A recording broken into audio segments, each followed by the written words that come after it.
أعوذ بالله من الشيطان الرجيم بسم الله الرحمن الرحيم.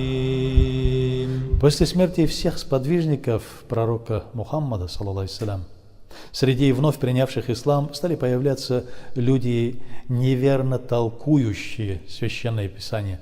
Обычно это были малообразованные люди, не имеющие представления о сложности иджтихада, переоценившие свои возможности. Ошибочные толкования аятов Священного Корана и неправильное понимание сунны стали причиной потери ими верного истинного пути.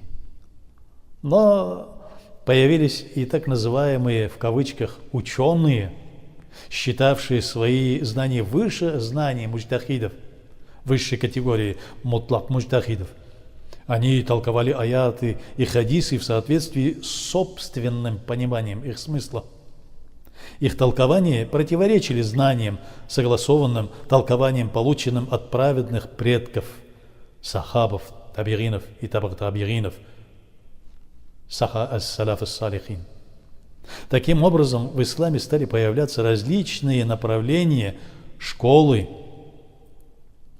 отличающиеся друг от друга использованием различных методов при извлечении знаний из первоисточников.